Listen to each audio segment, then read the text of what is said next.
Você está ouvindo mais um episódio do podcast sobre neurociências, produzido em parceria com a Universidade Federal Fluminense. Eu sou o Adriano Freitas, pós-graduado em Neurociência Cognitiva, especialista em Neurociência Clínica, Intervenção em Neuropediatria, Neuropsicologia Clínica. Neste episódio, eu falo sobre atendimentos especiais, um bate-papo fantástico com Bruna Lavinas. Trazendo luz à neurologia, a cada podcast, uma viagem. Quer participar desse podcast com dúvidas, elogios, críticas, sugestões? É só enviar um WhatsApp para o número 2299-222-1003.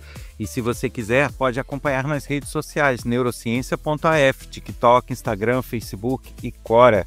E você também nos ajuda muito se você compartilhar o canal e os episódios do seu interesse com seus amigos, colegas de trabalho, familiares. É o compartilhamento, a audiência que garantem a continuidade do projeto. E por fim, te convido a maratonar todos os episódios. Esse é o de número 300, são 300 episódios diferentes, com conteúdo diferente, falando sobre assuntos diversos e muito interessantes. Então se programa aí, vai ouvindo aos poucos, se você não acompanha desde o início, e vamos fazer essa maratona num mundo de conhecimento sobre as neurociências.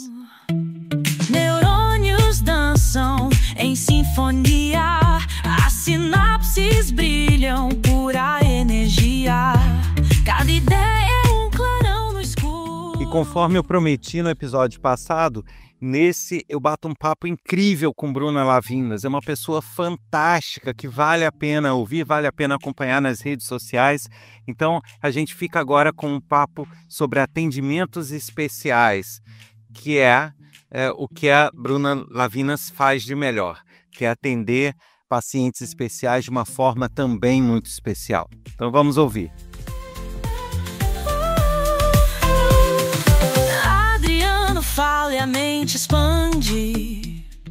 Bom, pessoal, e conforme eu falei, hoje a gente está aqui com a Bruna Lavinas, que é professora da UF, é dentista, né? Ela é de odontologia, também de estomatologia e faz um trabalho bastante bacana com pacientes especiais, várias condições e tudo, que é a especialidade dela. Então, por isso a presença dela aqui no podcast de neurociências, para falar um pouquinho para a gente sobre esse trabalho, sobre as percepções que ela tem com esse tipo de paciente. Então, vou pedir, antes de mais nada, que ela se apresente um pouquinho para vocês, fale assim, que se eu for falar aqui do currículo dela, eu vou ficar o resto do dia falando, não vai ter condição.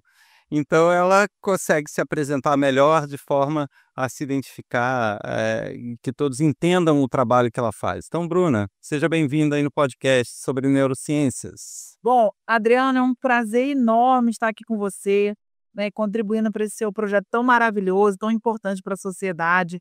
É um prazer estar falando com você e também que está escutando a gente. É tão bom a gente poder falar um pouquinho do nosso trabalho. E, Adriano, olha que interessante, divulgar algo que é escasso, que é raro. Porque eu não sei se você sabe, mas odontologia para pacientes com necessidades especiais, esse é o nome da especialidade registrado no Conselho Federal. Muita gente nem gosta desse nome. É uma especialidade da odontologia. E, Adriano, olha que interessante. Nós somos já mais de 400 mil dentistas no Brasil. No Brasil, eu acho que é o país que tem mais dentistas, tá? Mais dentistas por aí. E você acredita que especialista nessa área registrado no Conselho somos só 964? Representa menos que 1% dos dentistas brasileiros. Então, você já consegue entender que é uma especialidade muito rara. E com isso, muitas famílias buscam um profissional para atender seu filho, seu pai, né? E não acha, e acha até que a gente não existe. Porque realmente, como somos poucos, somos assim, ninguém fala muito sobre isso, né? A gente não consegue fazer muito barulho. Então, tudo que vem para falar desse assunto, que traga visibilidade, eu sempre tenho muita alegria em participar. Então, eu acho que é algo bem interessante o podcast de hoje, porque vai trazer para você que está em casa um tema que realmente é uma raridade, né? Então, o Adriano está falando aqui com uma pessoa rara, porque eu sou menos que 1% da população aí dos dentistas, né? Então, olha que interessante. Então, você já fica sabendo que existe essa especialidade, né? que cuida desde o paciente, Adriano, o bebezinho com síndrome de Down, com autismo, até o idoso com Alzheimer, Parkinson. Então, toda situação que necessite de um cuidado especial, é isso que a gente aprende. E olha que mais interessante, a gente atende no consultório, atende em casa, a domicílio, e hoje, assim, a odontologia já evoluiu muito, né? Então, a gente tem compressor portátil, raio-x portátil. Então, todo o procedimento que eu faço no consultório hoje, eu consigo fazer na casa do paciente. E com qualidade e com biossegurança também. E quando também é preciso, a gente atende no hospital. Então, é uma especialidade que não transita só aquele ambiente de consultório tradicional, né? Vai transitar nesses ambientes todos. Então, eu acho que é bem interessante a gente trazer esse tema, não é verdade? Com certeza. E eu até já vou entrar aqui numa pergunta que você falou que há uma defasagem, de fato há, né, entre os que são registrados com essa especialidade e aqueles que realmente, eh, têm essa possibilidade de atendimento, né. Eh, a a minha dúvida já começa por aí. Por que ter um atendimento especializado? Por que ter um profissional que seja habilitado, né, nesse segmento? Né, o que que tem de diferente para um atendimento de chegar num consultório de um dentista comum, que não tem essa especialização e, levar para ele atendimentos desse tipo de público? Tá, bacana, boa pergunta. Adriano, são 2 anos de especialização, né, uma pós-graduação de mais de 1.000 horas, onde a gente já parte do princípio que você tem a técnica da odontologia, certo? Já estou formada, então eu já sei fazer uma restauração, já sei fazer uma extração de dente, já sei fazer uma prótese, tranquilo. Mas eu vou estudar mais 2 anos para quê então? Para realmente mergulhar em todas as situações e condições que vão exigir de mim um preparo. Por exemplo, chega um paciente com autismo aqui, né, para atender. Você está aqui comigo, eu estou em atendimento, o Adriano está aqui me ajudando. Chegou um paciente com autismo. Adriano, se eu não souber nada sobre autismo, ao invés de eu ajudar esse paciente, eu posso prejudicar, traumatizar. Por exemplo, vamos dar um exemplo bem prático, que já aconteceu comigo, recém-formada. Chegou uma pessoa com autismo no meu consultório e eu falo alto, né? Falo alto, sou de gritar, de bater palma, eu sou muito, né, extrovertida. E aí, assim que eu recebo os pacientes. Então, naquele dia, eu botei balões de aniversário no consultório e, né, quando o paciente chegou, eu comecei já: "Ô, fulano, e aí, como é que você tá?", batendo palma, né. O paciente, ele tinha uma hipersensibilidade auditiva. Aquele meu barulho todo fez com que ele entrasse numa crise sensorial. E aí ele desregulou, começou a se automutilar e a gente não conseguiu fazer o atendimento. Então a gente estuda o autismo para, por exemplo, Adriano, entender o que que é um transtorno de processamento sensorial, que infelizmente o dentista não tem isso na graduação, porque imagina na graduação a gente também ensinar cada situação, né? Alzheimer, paciente com câncer, paciente com cirrose. Então essa especialidade a gente estuda a fundo cada situação. E depois que a gente termina, a gente ainda vai fazendo, por exemplo, o meu público que eu mais atendo é pacientes com autismo, vamos supor. Então, por exemplo, eu fiz pós-doutorado em educação inclusiva com ênfase em autismo. Por quê? Além da especialização, eu precisava entender mais sobre autismo. Então, a gente depois ainda aprofunda mais em alguns temas. Então, infelizmente, hoje na odontologia, a disciplina odontologia para pacientes com necessidades especiais, ela não é obrigatória na graduação. Então, muitas faculdades, inclusive a UF, não tem a disciplina na graduação, inclusive a UNB, que eu estou aqui agora em exercício provisório. Na UF, aí de Friburgo, a gente tem uma disciplina de estágio, que a professora Flávia Maia toca, mas não é uma disciplina formal obrigatória. Então, você entende que o aluno ele não tem um contato com essa situação. Então, um outro exemplo bem prático: o paciente apresenta uma condição cardíaca e aquela condição, se a gente mexer na boca dele, né, e gerar sangramento, aquela bactéria pode se alojar, né, e causar uma situação chamada de endocardite bacteriana. A gente então estuda todas as situações cardíacas, todas as situações que podem gerar endocardite bacteriana. Então, assim, são cuidados específicos, né, que o paciente precisa para um atendimento seguro e de qualidade. Então é isso que a gente aprende, né. Então eu sempre falo que Às vezes até é esquisito, porque o aluno de odontologia, o dentista, ele é muito técnico, né? Então ele quer fazer uma especialização para aprender a fazer um dente mais bonito ainda, uma faceta. Ele chega na especialização de pacientes especiais e a gente pouco fala de técnica, de odontologia, fala mesmo de pessoa, de acolhimento, de humanização.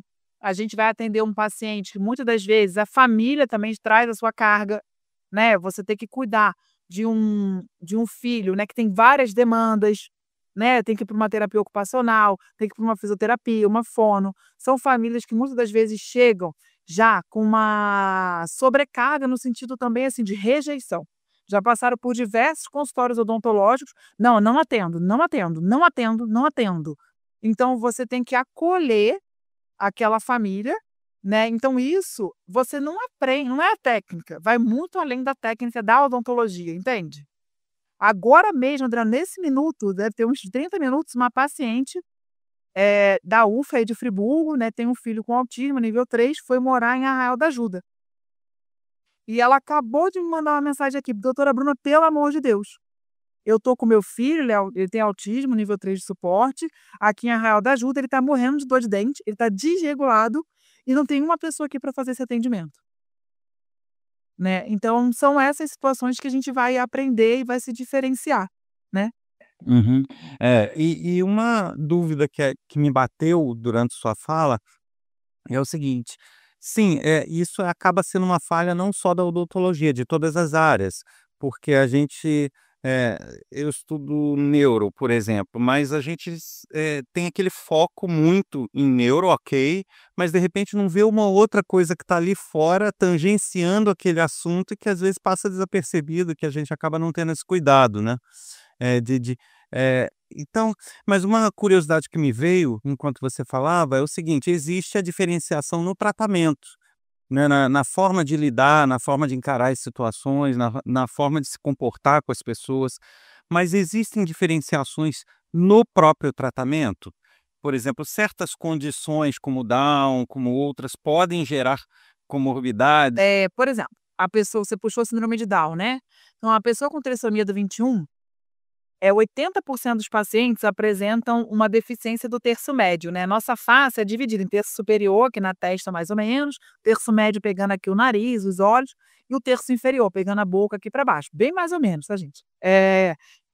E esse terço médio aqui, essa areazinha aqui abaixo da olheira, geralmente eles têm deficiência. O que que isso significa? Que tem pouca maxila, né, e muita mandíbula. É aquela pessoa que fica às vezes até com o queixinho para frente, sabe? E aí, o que que acontece? Se você não tem uma boa maxila, se você não tem um bom terço médio, você não respira bem. Se você não respira bem, hoje a gente sabe que o oxigênio é tudo, né. Então se você não tem uma boa circulação de oxigênio, por exemplo, você não consegue nem se concentrar. Hoje já tem a relação da alteração cognitiva com a respiração ruim. E aí, além disso, na trissomia do 21, eles têm uma hipotonia muscular geral, né, o músculo é mais fraquinho. Então eles ficam muito com a boquinha aberta, assim, né, com aquele aspecto com a boquinha aberta, às vezes a linguinha para fora. Se você não sela o seu lábio, não fecha a sua boca, você acaba respirando pela boca, né. E aí se você respira pela boca, aí mesmo que você atrofia a área nasal, e a gente sabe que o ar tem que passar pelo nariz para limpar, né, a gente tem os pelos, tudo é o local certo. Se eu respiro pela boca, eu tenho mais infecção.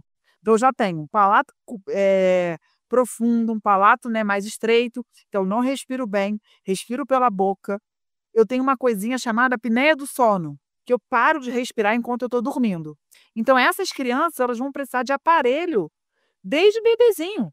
De bebezinho eles usam um aparelhinho chamado placa palatina de memória, que é para selar o lábio, que é para botar a língua na posição certa. Maiorzinho eles já vão mexer no osso. Para quê? Para abrir esse céu da boca, para que eles possam respirar melhor. Aí eles vão conseguir falar melhor, comer melhor, deglutir, né. Então é todo esse aspecto. Já está mais do que comprovado que certos grupos de pacientes, né, nesse nosso grupão aí, apresentam alteração salivar, devido à medicação que eles usam.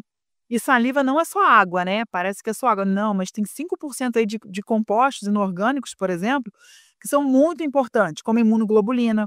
Então se eu não tenho saliva, eu estou em mais predisposição a ter cárie, doença periodontal, candidíase, herpes, que são as infecções oportunistas, né. E aí, eu tenho um paciente que eu tenho que ver frequentemente, porque eu tenho que cuidar para não chegar na cárie. Então, eles têm alteração salivar, mais predisposição à cárie, mais predisposição a trauma oral.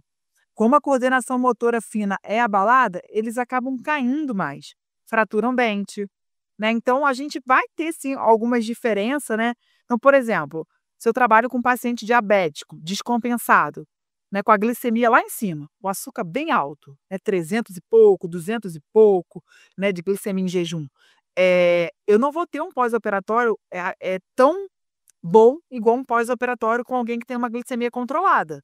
Por quê? Eu tenho problema na quimiotaxia dos neutrófilos, são as células de defesa, eu tenho problema na vascularização periférica. Então, se eu faço uma cirurgia num paciente desse, o meu transoperatório, meu pós-operatório vai ser diferente. Então, cada situação, Adriana, acaba trazendo sim uma especificidade no tratamento. A gente está sempre em busca, Adriano, de novos materiais, materiais mais modernos, novas tecnologias, você vê lá na UFO-Scanner, para quê? Para tudo facilitar, agilizar, materiais que sejam mais preventivos ainda, né, então isso é muito importante. Certo.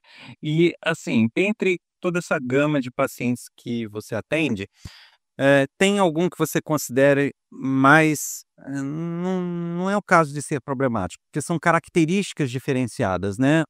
Mas oi? Que é mais desafiador, que é mais, que exige um maior cuidado, ou seja, o que te preocupa mais no tratamento desses pacientes? Eu vou falar de 2 aspectos, né, os aspectos emocionais, né, então eu, assim, tem questões que eu acho que me abalam muito como ser humano. Então, tem um tipo de paciente que, pra mim é mais difícil, né, que são as crianças oncológicas, né. Eu tenho filho, é aquele envolvimento que a gente acaba tendo, né. Hoje em dia, graças a Deus, a oncologia evoluiu muito, muito, muito e a gente tem aí, né, muito sucesso no tratamento, mas é difícil você, às vezes, ver uma criança tendo que fazer um tratamento com infusão toda semana. Aquilo me dá é difícil para mim, né, então eu acho que o meu emocional fica muito abalado mesmo, né. E assim, tem um grupo de pacientes que eu amo muito, mas que nem sempre eu consigo trabalhar tanto, que são os pacientes com hoje a gente chama de transtornos mentais, mas a gente chama antigamente mais de transtornos psiquiátricos, que são os pacientes com esquizofrenia, os pacientes com bipolaridade, os pacientes, adictos, né, que são os usuários de substância, né, ilícitas como cocaína, heroína. Eu tenho um carinho muito grande por paciente psiquiátrico, assim, é algo que me fascina, né, de observar. Se eu voltasse, né, na vida e fizesse, vamos supor, medicina, eu faria psiquiatria. Eu amo a mente humana, né, eu amo analisar as reações, entender, mas para mim é muito desafiador, porque na esquizofrenia, por exemplo, você tem um limite, né, do que é real, do que é delírio, de como agir, né. Eu tenho um caso que eu conto que me marcou muito, de uma paciente institucionalizada, né. Hoje no Brasil a gente luta contra os manicômios, os hospícios, né, mas até pouco tempo a gente em Friburgo mesmo acabou, né, de acabar agora, né, tem pouquíssimo tempo, né. Então a gente ainda tem, né, os hospitais psiquiátricos. Hoje em dia a política de saúde mental é diferente, são as casas terapêuticas, né, que o paciente passa o dia, para que a gente conseguir integrar na sociedade. Mas eu já atendi tanto em casas de repouso, né, privadas, onde o paciente ia para tratamento, por exemplo, muito de dependência química, né, que é o adicto, e foi muito desafiador para mim, né, esse local. E também já atendi em casas públicas, né, que como eu venho contando, vem acabando. Então eu tenho uma história que me marcou muito. É chocante, se for muito chocante você pode cortar, se tiver censura você corta. Vamos lá. Então eu estava atendendo uma paciente com esquizofrenia, paranoide, né, e aí foi o primeiro dia de atendimento dela. Então eu fui examinar a paciente, né, o pessoal da casa, era uma instituição pública. "Bruna, eu acho que ela tá com dor de dente, tem reclamado, tem colocado a mão na boca", né, e fica aquela coisa do que é, o que não é, né, o que é delírio, o que não é e tal. E aí eu estava atendendo ela, né, e aí ela começou a falar pra mim assim: "Eu tô ele tá falando comigo". Só estava eu e ela e um funcionário da casa, assim, sentado próximo ali pra me auxiliar, se precisasse de qualquer coisa, né. Geralmente a gente coloca os instrumentais atrás, né, da gente, porque a gente trabalha com muita coisa. E aí eu com ela, né, e ela tá assim: "Ele tá falando comigo, ele tá falando comigo", e não tinha ninguém falando, né. E aí eu entendi que ela estava tendo um delírio, a esquizofrenia, né, é uma condição de difícil controle, tem vários tipos, né. E geralmente o paciente institucionalizado é um paciente que realmente está em surto, né. E aí, como escuta muitas vozes, né, eu pensei assim: ela está escutando alguma coisa, né. E aí a gente aprende que a gente não deve valorizar o delírio.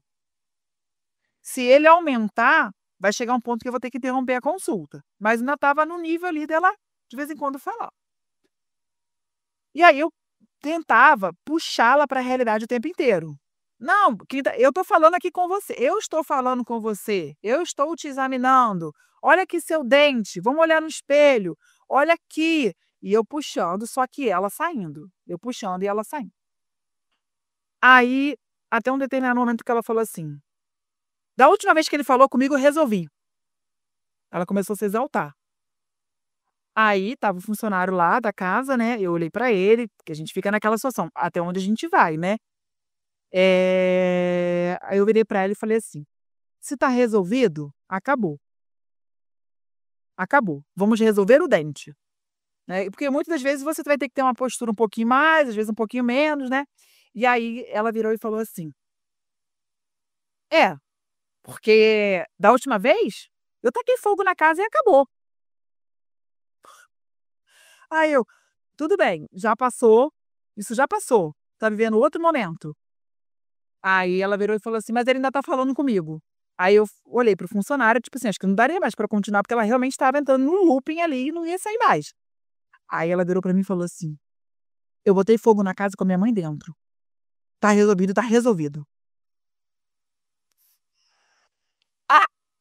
Aí foi a hora que eu parei, né, e pensei assim: "Gente, o meu trabalho é muito pequeno, né, eu tô ali, né, vendo um dente e tem uma situação muito maior acontecendo atrás".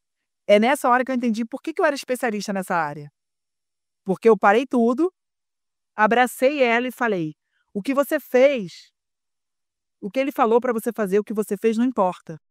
Isso faz parte do seu quadro. A partir de hoje, você vai ficar boa, você vai se recuperar e ele não vai mais falar com você. A gente vai agora lá pra dentro pra ver sua medicação, pra gente melhorar isso, porque você merece se libertar e ser feliz", né. Então naquela hora, Adriana, eu entendi que assim, é muito mais do que dente. Né, você está lidando com gente que tem uma necessidade muito maior do que ou restaurar um dente naquele momento, né. Então eu acho que sim, que qual o diferencial dessa especialidade também voltando para o começo, né, é isso, né. Então assim, eu acho que são quando a gente tem a saúde mental muito abalada, eu acho que são casos muito desafiadores, né. E infelizmente quando você tem um paciente adicto, ele vai desenvolver múltiplas comorbidades, então ele não tem esquizofrenia, mas o abuso de substância faz com que ele gere outros transtornos, né. Então eu acho muito desafiador. E para mim isso me dá uma energia, porque eu acredito naquela pessoa, eu acredito na recuperação, eu acredito que a gente pode fazer a diferença, sabe. Você tem uma formação, você tem um nível superior, você estudou, você está ali para servir aquela pessoa, independente da sua área de formação, né. Se você quer servir aquela pessoa e tem isso no seu coração, você pode ajudar ela a melhorar, ela sair daquele estado, sabe. Eu acredito nessas pessoas, então eu acho que para mim é meu maior desafio, porque eu tenho um amor muito grande por esse público e você ter o limite, né, do que é real, do que não é, até onde você vai, e aí termino, não termino. Então acho que são casos muito desafiadores para mim. Sim, e existem casos que são até muito raros, na literatura, não são casos tão frequentes, mas que existem relatos, existem estudos sobre isso, que algumas, situações, alguns quadros, geralmente situações que envolvem apego emocional muito forte, eles algumas vezes podem fazer com que o comportamento da pessoa se altere, né, no sentido de que uma pessoa esquizofrênica, não que ela vai ficar 100% curada, mas ela vai ter né, um encaminhamento, um comportamento um pouco mais controlado mediante algumas situações. E isso se repete em outras condições, onde, de repente, um apego emocional qualquer faz com que a pessoa, de alguma forma, reverta parte do quadro, não, se não ele todo, pelo menos parte. E isso ocorre, há relatos disso, ligado a diversas condições, onde justamente pelo fato do nosso, cérebro ser plástico, ter aquela neuroplasticidade, aquelas questões dele ir se modificando com o passar do tempo, né, algumas pessoas, eh, talvez não os casos mais severos, mas algumas pessoas conseguem ter uma boa evolução quando há um tratamento e uma relação bem emocional nisso. E aí vem minha pergunta: você já passou por alguma experiência dessa? Tipo, algum paciente que se comporta de uma maneira com todo mundo e, de repente, com você ele assume um outro comportamento, ou que ele teve algum quadro de melhora depois do seu acompanhamento? Não, o que eu ia falar justamente é sobre isso, né. Eu trabalhei em casas né, uma casa de dependência química, e tinham pessoas trabalhando lá dentro que eram ex-dependentes. Né, então assim, eu acredito muito, eu tenho muita fé em Deus e acredito muito na medicina, né. Então eu acredito muito que se a gente tem um cérebro mais organizado e às vezes a gente vai precisar de medicação, porque às vezes é questão química, é questão de neurotransmissor, né, e infelizmente as pessoas não gostam às vezes, né, "Ah, vai medicar", mas infelizmente em alguns momentos a gente precisa medicar para ajustar isso aí, né, na verdade o médico, né, psiquiatra, né, ou dependendo da situação, o neurologista, eh, pra organizar isso aí, essas sinapses, essas substâncias liberadas, organizar isso tudo, para você dar condições àquela pessoa, né, a restabelecer a sua conexão, né. Então assim, eu tenho relatos de pessoas com esquizofrenia, né, usuários, enfim, bipolaridade que estão super bem, né. Eu assim, eu acredito, Adriano, que o meu tratamento, ele não é único para a pessoa chegar naquele ponto, né, mas eu acredito que ele traga melhora também. Eu tenho um caso, eu tenho muita história, acho que eu vou fazer eu vou você podia me vou contar meus casos para você, a gente faz um livro. Eu tenho um caso de uma paciente com bipolaridade, fibromialgia e depressão, né. Então a gente sabe que a fibromialgia é uma doença que gera muita dor, né, e você vai ter a bipolaridade ainda associada, então para abrir um quadro depressivo é muito constante, né. Então essa paciente, ela estava, eh, com dor de dente e tal, e aí uma estratégia que a gente usa muito com esses pacientes, Adriana, é o home care, porque como o paciente está depressivo, ele não quer ir ao dentista. Então, muitas das vezes os filhos, eles vão agir, né, para que a gente possa, ir até o né, a filha dessa paciente me chamou para ver a mãe. E estava com dor, geralmente é na dor que aceita, né. E aí, assim, a nossa forma empática, alegre de chegar, de conversar, de sentar, de resolver um primeiro problema e a pessoa ver que tá resolvendo, fez com que essa paciente fosse até o consultório. Então ela fez todo o tratamento dentário, ficou super contente e agora vai fazer a parte de reabilitação. Então, assim, eu acredito sim, mas eu acredito, Adriana, que a odontologia ajuda, mas que vai além da odontologia. Eu acho que essa disponibilidade que a gente tem, essa entrega, eu acho que o paciente sente que você está ali para servir, você está ali para ajudar. A gente, como todo ser humano, a gente pode errar, né. Eu já tive um caso também que eu fiquei muito triste, muito frustrada, de um paciente depressivo em casa também, só que ele tinha um hábito de bruxismo, né, então ele ia quebrando os dentes, né, que o bruxismo, né, passar um dente no outro, ranger os dentes. E aí ele quebrou os dentes da frente, e eu na maior boa vontade fiz lá, diversas restaurações para ele se sentir melhor, melhorar a autoestima. que aconteceu? Por causa do hábito, não adianta, quebrou de novo, né. Então a gente tem que tratar também o bruxismo para depois restaurar, mas eu quis devolver o máximo que eu podia para que ele visse, talvez, né, se animasse. E aí, nossa, o paciente ficou arrasado comigo, porque, eu criei uma expectativa de melhora, né, e depois quando ele quebrou novamente, ele ficou triste, porque ele perdeu aquilo que eu deixei, né. E por mais que eu tentasse voltar para reabilitar de novo, restabelecer, a conexão tinha sido perdida, né. Então são pacientes muito desafiadores, porque você também se envolve de uma forma que você quer muito que a pessoa saia, né. Então eu penso assim, que só o meu trabalho, ele não é capaz, mas tem que ser um envolvimento familiar, né, um tratamento médico, mas eu acredito sim, que cada um de nós, a gente pode fazer diferença na vida do outro. Eu divergiria um tico do que você falou, que, assim, eu acho que sim, o seu trabalho é capaz. Não é que, você diz: "Ah, não, ele não, mas ele é um ponto", é sim, é capaz. Eu costumo até falar bastante, já falei aqui no podcast e nos cursos que eu faço de neuro, eu sempre faço questão de falar de uma coisa, eh, chamada teoria do caos. Não sei se você já leu algo sobre o assunto, já ouviu sobre isso.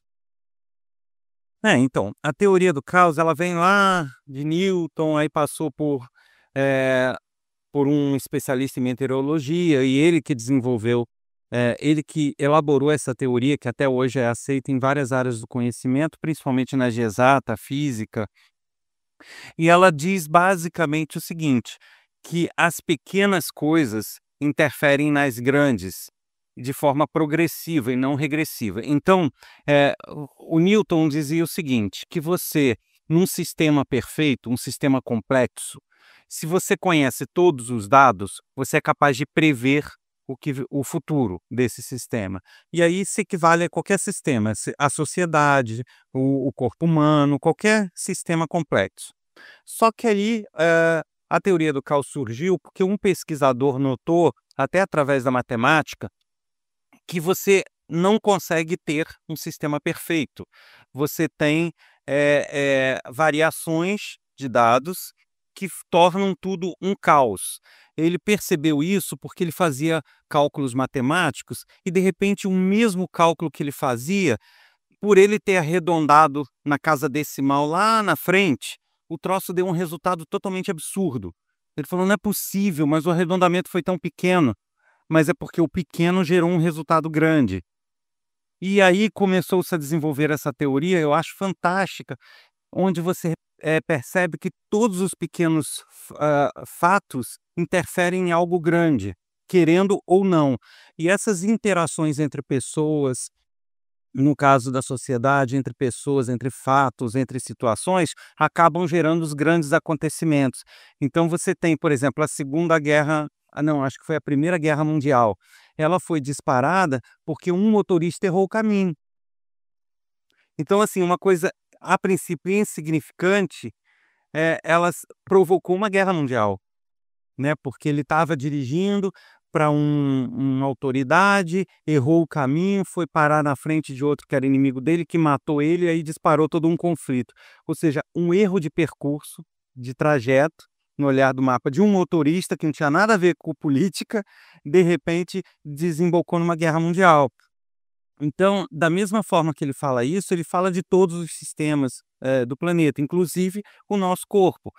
Você vê aí casos de pessoas que se recuperam de doenças de forma inexplicável. Eu não vou entrar na questão fé, que aí é um outro, né, um outro trajeto aí, mas, assim, você tem situações onde às vezes a pessoa, vou falar da minha área, neuro, né, você tem, sei lá, uma neurodegenerativa que é incurável a princípio, é degenerativa e tal, mas que sobre uma condição muito específica e muito minuciosa, ela pode ter algum tipo de reversão. Só que isso não é considerado cientificamente, porque é uma chance quase nula. Só que algo, em algum momento, pode fazer aquilo ali, ser disparado, entendeu? E aí você acaba tendo uma cura inexplicada. Então a teoria do caos é mais ou menos isso.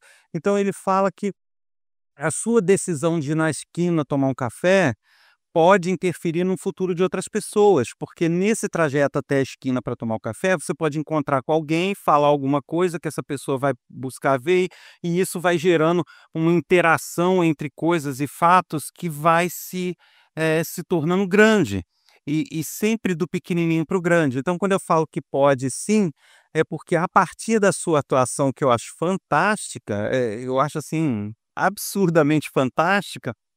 Para quem não conhece, pô, vale a pena acompanhar ela nas redes sociais. É brincadeira, é dança, vocês vão ver um show ali de atendimento fantástico.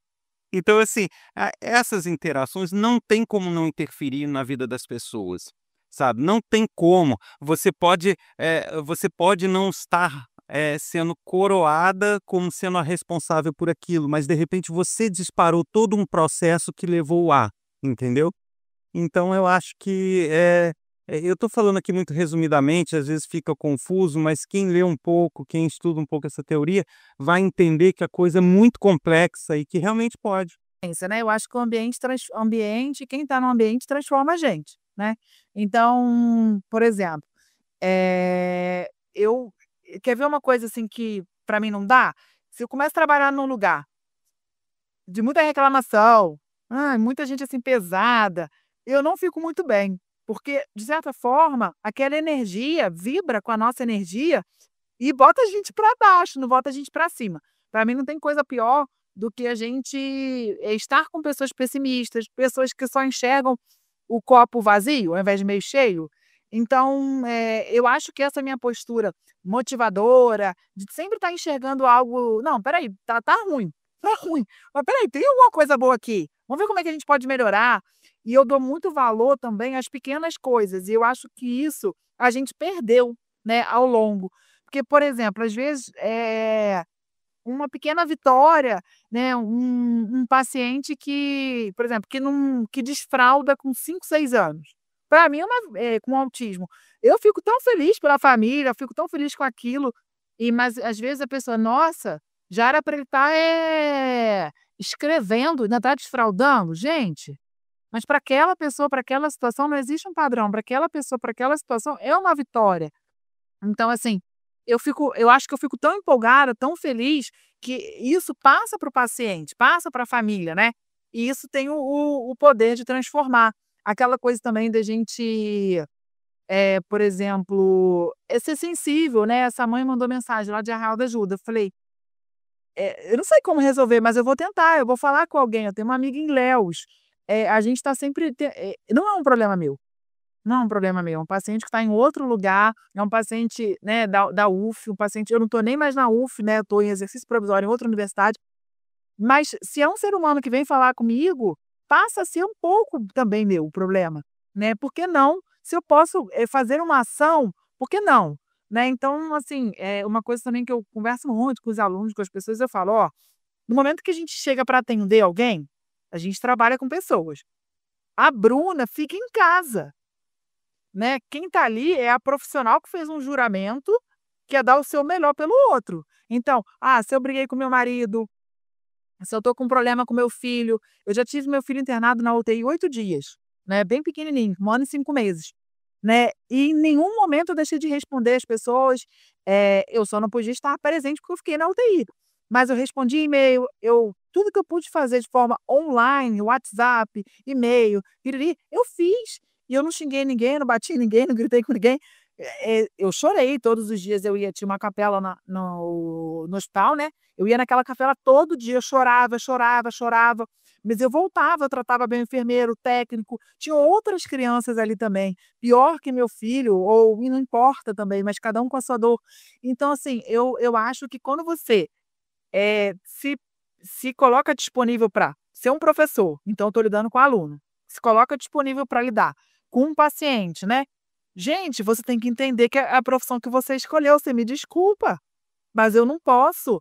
Porque meu filho está no UTI, pronto, acabou. Acabou minha vida. Eu sei que tem momentos que a gente desregula, aí é outra questão. Aí você precisa de um tratamento, é outra coisa. Mas eu penso assim, né, eu não posso ser o problema para o paciente, eu tenho que ser solução, né. Eu falo: "Ó, ninguém gosta de ir ao dentista". Né, se você tivesse que escolher, Às vezes a pessoa fala assim: "Ah, não, mas eu não tenho medo não". Então tá bom, vou fazer uma pergunta. Se você tivesse, o que que você gosta de comer? "Ah, eu gosto de comer pizza". Então tá bom. Se você tivesse que escolher no mesmo horário, ir na pizzaria e no dentista, pra onde que você iria? Então assim, não vem que não tem. Eu prefiro viajar. É um saco você botar aquela pessoa na sua rotina, o dentista, ficar lá com a boca aberta. Ninguém gosta, as pessoas vão com dor, entendeu? Então assim, é muito difícil o paciente chegar feliz no consultório. Então se nem você estiver feliz, meu amigo, vai ficar difícil da gente conseguir fazer um tratamento com qualidade. Então eu acredito sim, que a gente pode com pequenas atitudes influenciar. E aí você sai tão feliz do consultório e você: "Pô, tá vendo como é que era legal, ela serviu". Você ajuda até um vizinho. Não, com certeza. E você falou dessa questão aí, deu esse exemplo do desfraudar e tal, é porque as pessoas também têm um incrível hábito de comparar as pessoas com outras pessoas, e não com elas mesmas, né. Então, a pessoa compara uma pessoa com outra, ou ela própria com outras pessoas. "Olha, o outro tá nessa situação e por que que eu não tô?", né, ou então o filho do outro tá assim, por que que o meu filho não está? Mas, as pessoas esquecem de comparar a pessoa com ela mesma um tempo atrás, né. Hoje eu tô assim, mas há um ano atrás como que eu estava, né? Eu melhorei ou eu piorei de um ano atrás, ou eu fiquei na mesma, né. Então a pessoa esquece de fazer essa comparação com o tempo passado, com ela própria, né. Hoje eu tô assim, hoje eu tô assim, fiz isso, fiz aquilo, e às vezes eu torço o nariz porque fulano fez melhor ou fez diferente. Mas espera lá, eu de um ano atrás teria feito isso, né, teria feito dessa mesma maneira? Não, então espera lá, então eu progredi, eu tive um progresso pessoal, eu tive uma melhora pessoal, né, e as pessoas têm essa tendência a se espelhar no outro. Quando na verdade o outro, nem sempre o que ele está vendo reflete a realidade do outro também, às vezes é a realidade que o outro quer mostrar, né. Entã então isso é muito complexo, não é uma coisa tão simples assim também que a pessoa possa usar como base para a sua vida, né. Aí eu vou te fazer uma, a gente está indo para o final, passou um tempo aqui voando, voando, voando, mas assim, Outro dia a gente grava o outro, a segunda parte. é verdade. Mas, eh, o assim, você faz todo esse atendimento, e existe uma certa polêmica de profissionais da área, atualmente.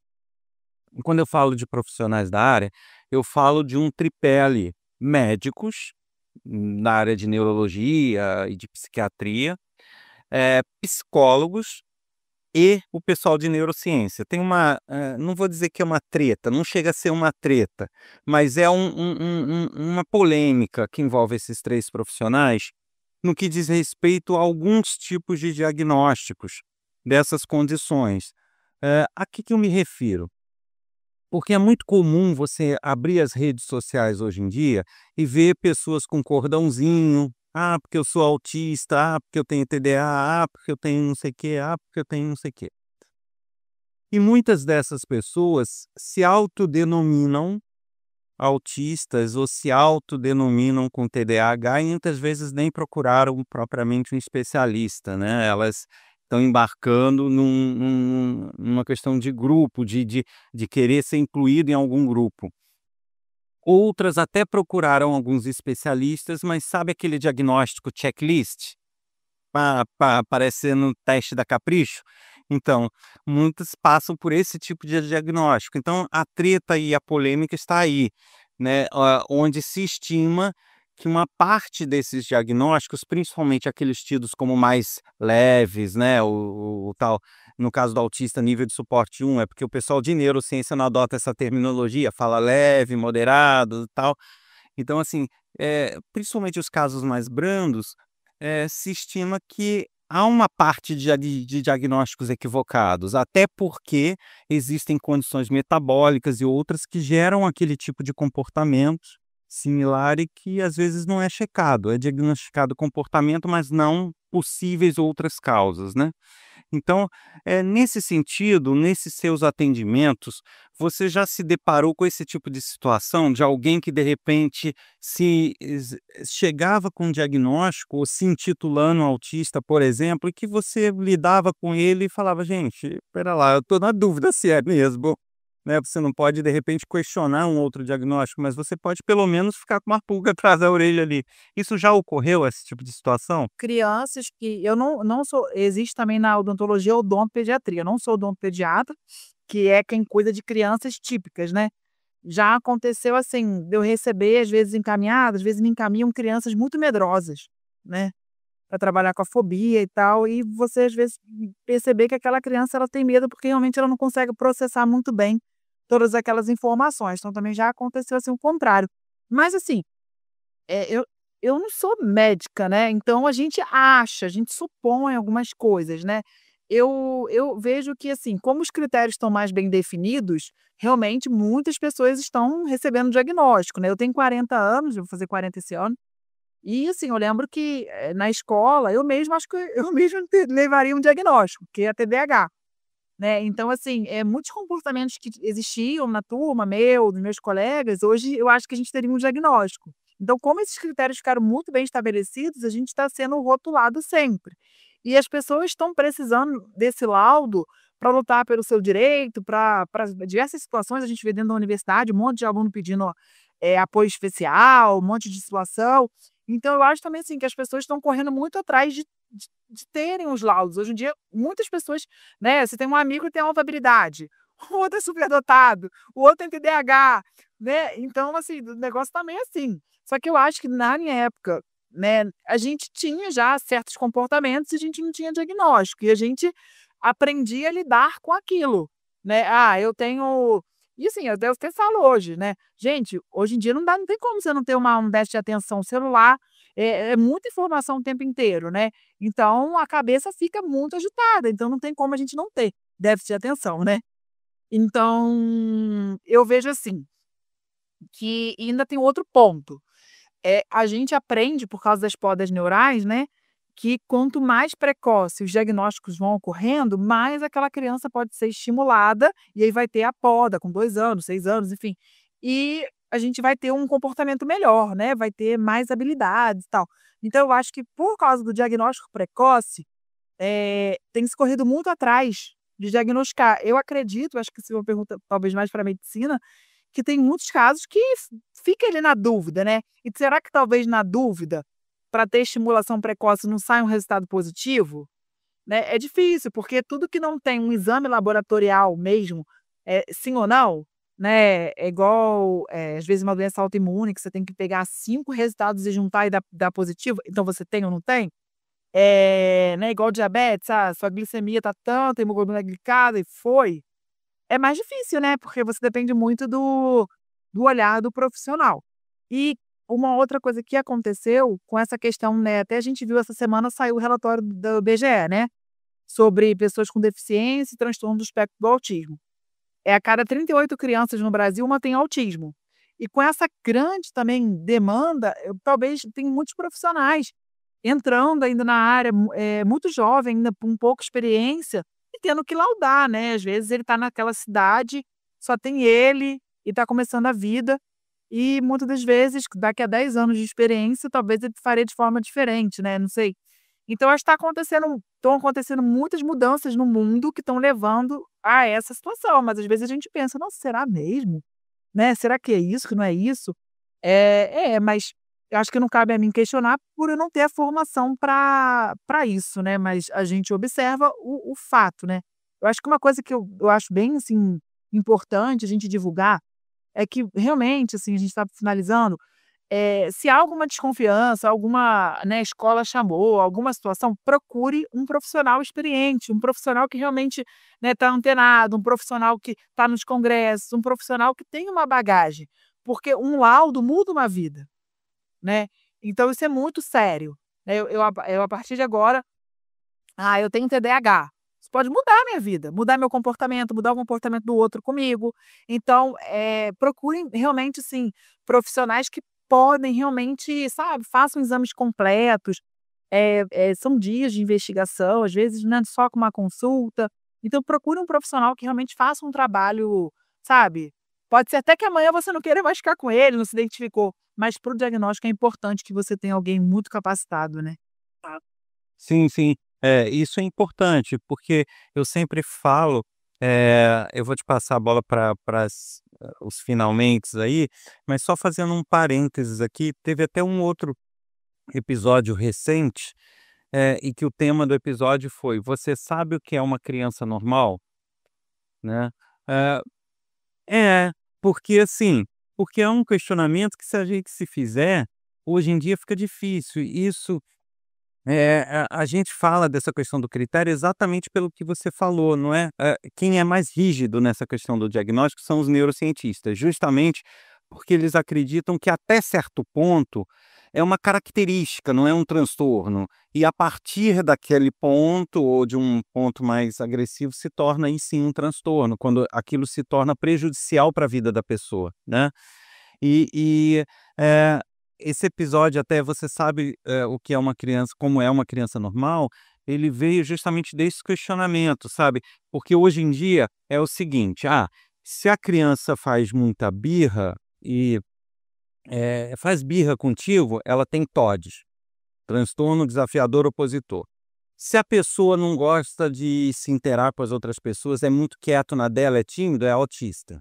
Se a pessoa é mais espivitada, não sei o quê, tem TDA. Ou seja, então o que que sobra? O que que é uma criança normal? Uma criança normal é a que não faz arte? É a que em um momento da vida ela vai fazer birra?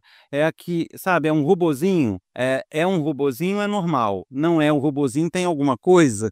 Então, é muito se vê disso, sabe? Crianças que às vezes são simplesmente mal educadas e são tidas como sendo portadora de um transtorno, mas elas não s você vê que ela não tem limite, você vê que ela não tem educação, né. E então vem muito disso, esses questionamentos. Assim, a gente não questiona diretamente a competência, né, dos profissionais que fazem isso, a questão aqui não é essa, a questão é que, pra onde estamos caminhando, né, será que estamos levando em consideração que somos diversos também, né, que temos características distintas um dos outros, e que não necessariamente o fato de eu não gostar de ficar numa turma tomando cerveja à noite não faz de mim um autista, né, então, é esse tipo de situação. Mas Bruno, eu queria te agradecer bastante, porque foi um papo fantástico, como sempre, assim, e eu vou pedir para ela, dar os contatos, se ela quiser, ela fazer a divulgação que ela quiser aí, mas antes só agradecer e dar os parabéns, porque realmente, pessoal, eu não sei se ela vai liberar a rede social dela, mas se liberar, quem puder, se tem uma coisa que eu aconselho, é ficar lá, assistindo, porque vocês vão se divertir tanto quanto os pacientes, porque é um trabalho fantástico, fenomenal. Eu acho que, assim, como ela falou: "Ah, eu não mudo", muda, pode ter certeza que você já mudou a vida de algumas pessoas, com certeza já mudou e vai continuar mudando, e eu queria te dar esses parabéns e agradecer muito a presença e abrir aqui o espaço para você, né, dar suas palavras finais aí para a galera. Bom, eu que agradeço aí o Adriano a oportunidade. Adriano é um amigo, né, fantástico também, que tem projetos, assim, que impactam a sociedade, que transformam vidas, né.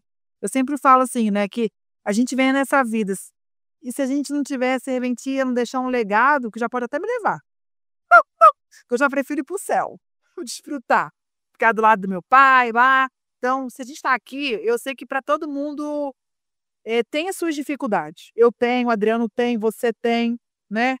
E só que a gente tem que ter bom ânimo, porque não adianta, e as dificuldades é que trazem a maturidade, o amadurecimento, né, a nossa nova forma de lidar com as situações. Imagina que se a gente vivesse uma vida sem problema nenhum, será que a gente teria força para quando batesse o pé na porta? Então, muitas das coisas que a gente passa na vida é para a gente ter amadurecimento. "Ah, Bruna, não podia ser diferente". Nem sempre, né, eu acho que realmente muitas coisas que a gente passa na dor é um preparo para uma próxima fase, uma próxima etapa. Eu sempre falo que enquanto você não estiver preparado, você não vai conseguir subir para o próximo nível, né. Então a gente se prepara e às vezes a gente tem que passar por situações difíceis. Mas quando a gente passa por situações difíceis, são pessoas como o Adriano, como esse podcast, como a Bruna lá no Instagram, bruna.lavinas, que podem te motivar, que podem te mostrar assim, que existe uma vida que pode ser mais alegre, né? Que são pessoas reais, pessoas que eu várias vezes expondo lá no Instagram minhas dificuldades, as minhas questões, como eu coloquei aqui, porque isso é vida real, né? Então que vocês estejam acompanhando, estejam ao lado de pessoas que quando chegar esse momento difícil, vocês consigam viver de forma mais leve, porque eles são inevitáveis, né? Então eu agradeço muito a oportunidade de ser amiga do Adriano, de estar falando aqui com você. Deixo aí de novo meu Instagram, bruna.lavinas. Você pode ir lá, tem um WhatsApp também que você consegue falar comigo, você pode mandar mensagem, pode tirar uma dúvida. É o mínimo que eu possa fazer, né, que eu posso fazer é servir, né, a você. Então eu agradeço muito e me coloco à disposição. Bom, eu agradeço então e até uma próxima oportunidade quando a gente se encontrar, marcar. Olha, pessoal, se eu falar que já está quase um ano para esse podcast sair, não é mentira. Quando um pode, outro não pode. Quando um pode, outro não pode. Quando os dois podem, acaba a energia e é isso. Mas é isso. Obrigado, Bruno. Um abraço. A mente é um labirinto sem fim. Em ondas cerebrais eu mergulho assim. Adriano Freitas no comando. Você ouviu mais um episódio do podcast sobre neurociências produzido em parceria com a Universidade Federal Fluminense. Eu sou o Adriano Freitas, pós-graduado em Neurociência Cognitiva, especialista em intervenção em neuropediatria, neurociência clínica, neuropsicologia clínica. Nesse episódio eu bati um papo fantástico com Bruna Lavinas. Eu te aguardo aqui no próximo episódio. Até lá!